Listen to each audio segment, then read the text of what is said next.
Hi, my name is Dave, and today we're going to take a look at something called the University Optics 80mm kit telescope.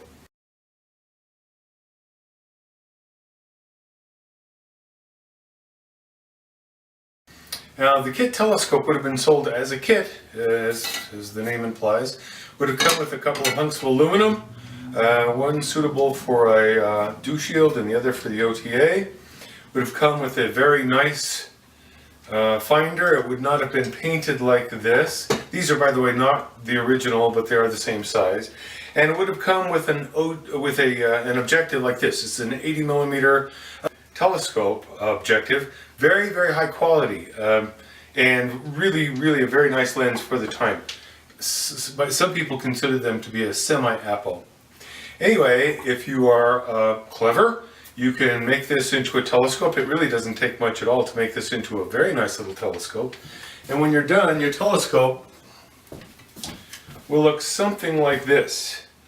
This is a completed one, and this is the real deal. This is one that the previous owner completed, and he chose to paint it a Brandon blue.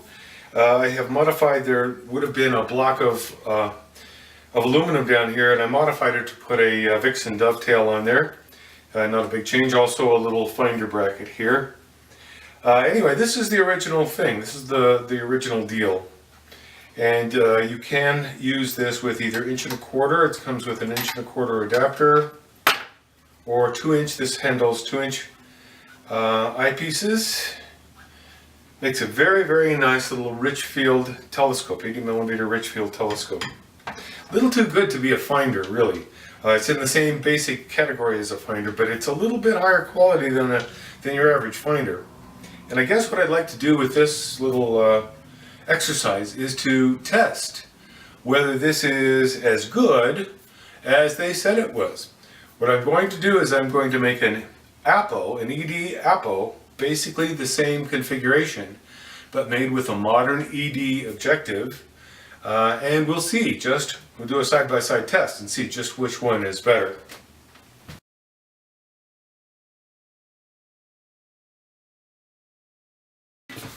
Alright, these are the components I'll be using to make my little Apo. There's one of the original, this is the original 80mm type lens. Here is what I've chosen to use. This is an ED Apo f6.8 from Astrotech. Very good quality stuff. Astrotech makes very fine telescopes and objectives.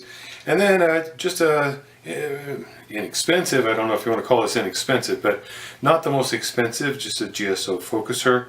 But I thought, you know, in my experience, an ED telescope does require the fine focus to really get the optimum performance. Anyway, a couple of hunks of tube, and we'll see. We'll just see what happens with this, see what the comparison shows. This is the University Optics 80mm kit telescope that I completed, using the components from the kit that I had. And I was shooting for something with a very stub-nosed appearance, something like a Unitron that somebody has shrunk, and this is what came out. This thing does have, it's got a lot of focal length in here, and it does have a very long, these focuser tubes are very long, so there's plenty of room there to do this. And I thought it would be fun to kind of shrink it on down. This is more of a standard size here, so you can see a comparison between the two. This is the tail end of a Unitron 150, a very old one. And at least some Unitrons back in the very old ones, in the early 50s, had a series of screws that you could remove and dismount this, which is the solar screen holder. So you can take that right out. And then of course you can put the screws back in. And the screws are highly decorative, so they look great.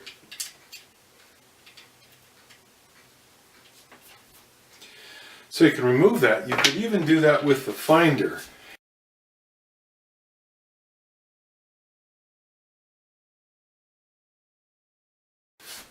Okay, so now the finder is removed, and so are the holders for the solar projection screen system. The way they did that was with something like this.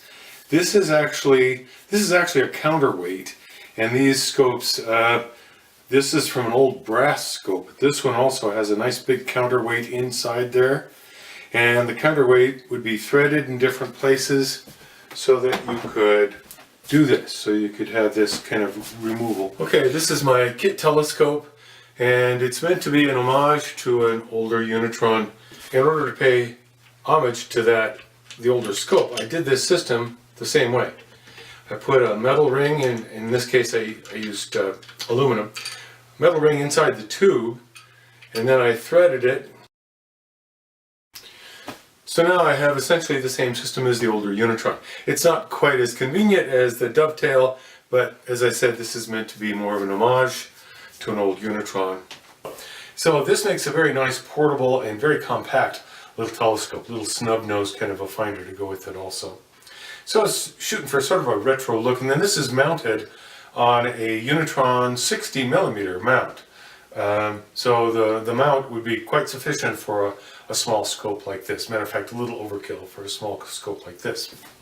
This telescope features a removable finder also, but of course it's a more modern dovetail kind of a deal, a little bit more convenient.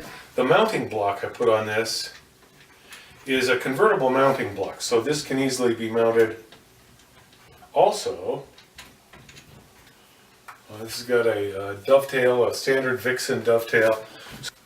Okay, this device is a cradle meant to fit a Unitron 3-inch. These are rings for a Unitron 3-inch. And I put the convertible kind of a mount on the bottom here so that this can be used either with the standard Vixen or with the Unitron Altaz. So now you have a nice little cradle. This is my completed version of the little Astrotech 80mm f6.8 ED Apo scope. And this is a wonderful little scope. Very, very nice. The optics are superb on this thing. Now I was shooting for a little bit of a retro appearance for it, so I gave it a black and white color scheme, put a really kind of a funky overkill 8x40 finder on here with fancy screws and so forth. It has a rotating focuser. GSO focuser can be rotated like so. And since it was designed for a Schmidt Cassegrain, so I had to put a draw tube in, put a nice draw tube. It's got plenty of focal length there. You can do it straight through or whatever. And then you use, of course, the focuser for the fine focusing. Anyway, it's a wonderful scope. So now I have the scope set up in a very nice modern configuration on a Vixen dovetail.